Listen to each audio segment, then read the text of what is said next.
The Los Angeles Lakers will embark on a 5-game road trip without LeBron James, who continues to ramp up his recovery from a right sciatica injury, according to ESPN's Shams Charania. LeBron James has been working out individually, and I'm told that the next step for him is 5 on 5 Live Play, Charania said Wednesday on NBA Countdown.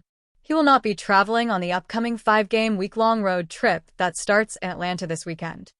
Charania added that it remains unclear when or where James will participate in live scrimmages, potentially with the South Bay Lakers, the team's G League affiliate, or once the Lakers return home on November 16th.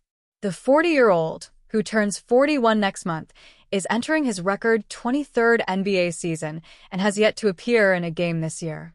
The Lakers are targeting mid-November for his season debut, likely when they host the Utah Jazz on November 18th at Crypto.com Arena. 5-game road trip without LeBron James. The Lakers' upcoming trip, which includes stops in Atlanta, Charlotte, Oklahoma City, New Orleans, and Milwaukee, will test a roster already battling multiple injuries. After the 5-game stretch, the Lakers return home for the anticipated matchup against Utah, which could mark James' return to action. The team will then visit the Jazz again on November 23rd before beginning a 4-game homestand. I was told today that Lakers personnel are still operating in the belief that LeBron James' debut will be around mid-November, but this is uncharted territory, Charania noted. He turns 41 next month. He's in his 23rd record NBA season, and that's why Rob Pelinka's 3 off-season signings, Jake LaRavia, DeAndre Ayton, and Marcus Smart, have been so important, paying dividends with the depth without one of the best players of all time in LeBron James. J.J. Redick preaches patience in LeBron's recovery. Lakers head coach J.J. Redick said last week that the team is hopeful for James' return in mid-November, but emphasized the need to follow the return-to-play protocols carefully. Obviously, this thing has to continue to progress with all of his return-to-play protocols, Redick said last week. So we don't have, a target date. It's just somewhere in that general timeline. We hope that he's kind of checked all the boxes and is going to be back sometime in that 2nd or 3rd week in November. James' absence has forced Redick to rely on the team's revamped rotation, with new additions Ayton, Smart, and LaRavia shouldering larger roles alongside Luka Doncic and Austin Reeves. Other Lakers also sidelined. The Lakers' injury list continues to grow. Reeves missed his 2nd straight game on Wednesday due to right groin soreness, joining James, Maxi Kleber, abdominal strain, rookie Adu Thiero, left knee recovery, and Gabe Vincent, left ankle sprain on the sidelines.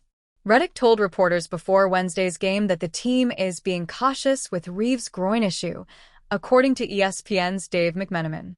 His status for the start of the road trip remains to be determined.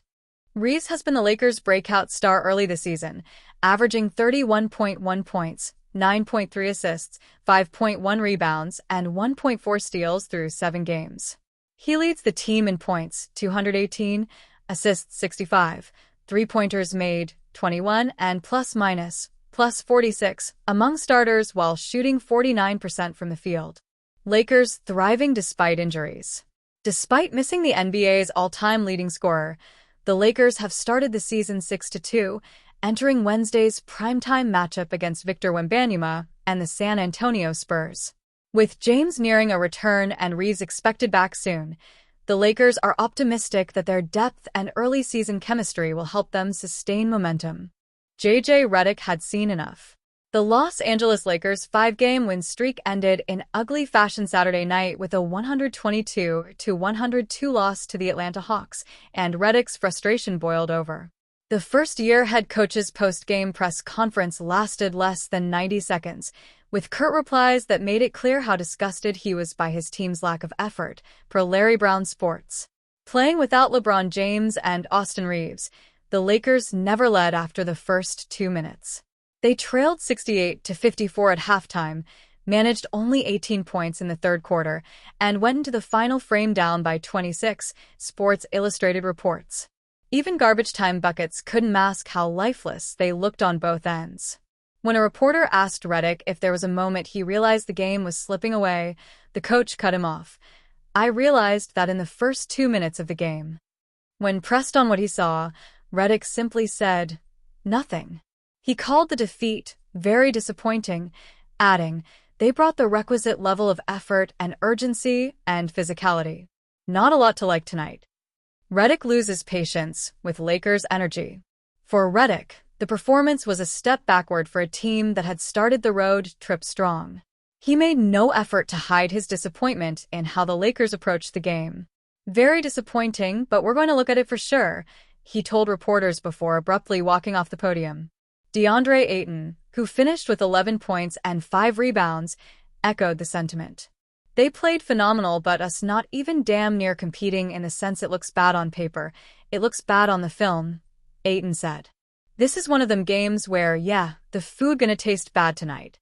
The context only added to the frustration. Atlanta was missing several key players, including Trae Young, Kristaps Porzingis, Jalen Johnson, Luke Kennard, and Nickeil Alexander-Walker. The Hawks were also on the second night of a back-to-back, while Los Angeles had been resting since Wednesday. Redick expected his team to capitalize on that advantage. Instead, they looked flat, slow, and disconnected from the opening tip. Lakers face critical stretch ahead.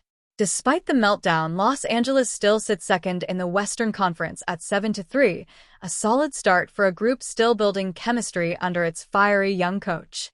But Redick's visible anger underscored something deeper than one-off night. It hinted at frustration with consistency. This isn't the first time he's walked out of a press conference after a disheartening loss. Redick did the same last postseason, when a similar lack of intensity left him questioning his group's focus. The Lakers now move on to face the Charlotte Hornets on Monday, followed by games against the Thunder, Pelicans, and Bucks. How they respond could define their early season identity. If J.J. Redick's reaction is any indication, he's not letting this one slide. Hoopers know the film room session on this game is going to be an awkward one, as Ayton already hinted at. "We also have a situation where a team that should win plays down to their competition and doesn't get the job done. The Lakers don't have room to do that." The Los Angeles Lakers could look to reunite Luka Doncic with one of his former Dallas Mavericks teammates before the trade deadline. According to Clutch Point's NBA insider Brett Siegel, center Daniel Gafford, a key contributor to the Mavericks' 2024 NBA Finals run, has drawn interest from the Lakers as a potential midseason trade target. In Siegel's report released Friday, he noted that Dallas' disappointing 2-6 start to the 2025-26 campaign has led to speculation about whether general manager Nico Harrison and the Mavericks front office might explore selective trade options if their struggles persist.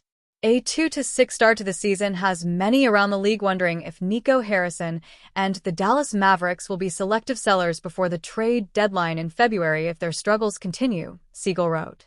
While the Mavs rank as a top 5 defensive team, they rank 30th in offensive rating this season. Defense wins championships, but you won't win any game if you can't score. Siegel added that the Mavericks are expected to evaluate their roster ahead of the trade deadline and could gauge the market for veteran guard Klay Thompson, as well as center Daniel Gafford, who has become a name to monitor around the league. It is no secret that Harrison and the Mavericks front office will explore what return exists for Klay Thompson before the trade deadline, and several teams are monitoring Daniel Gafford's status, sources said, Siegel reported. The 27-year-old center recently signed a 3-year, $60 million contract extension this offseason, but he remains trade-eligible this season. Lakers could look to reunite Luka Doncic with former Mavericks teammate Daniel Gafford. At present, the Mavericks are not in panic mode, according to Siegel, and are not yet actively shopping players. However, multiple teams, including the Lakers, are keeping a close watch on Gafford's situation.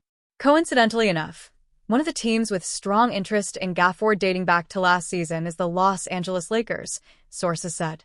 Could we see a reunion between Luka Doncic and Gafford in Los Angeles in February? Siegel wrote.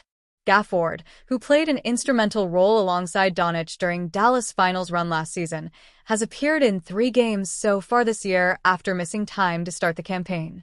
The 27-year-old has averaged 12 points, 5.3 rebounds, 1.7 blocks, 1.3 assists, and 1.3 steals per game, while shooting 75% from the field in 22.3 minutes.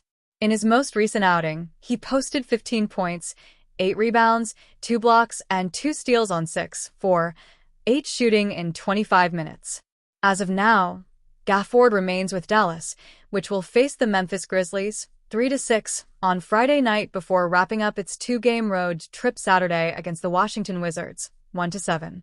The Lakers, meanwhile, continue to surge with a 7-2 record behind Doncic's early MVP-caliber play. Los Angeles will visit the Atlanta Hawks 4-4 on Saturday at 8 p.m. Eastern Time on NBA TV to open a 5-game road trip. If trade discussions intensify ahead of February, the Lakers could emerge as a serious suitor for Gafford, potentially reuniting the two former Mavericks and further strengthening the team's frontcourt rotation.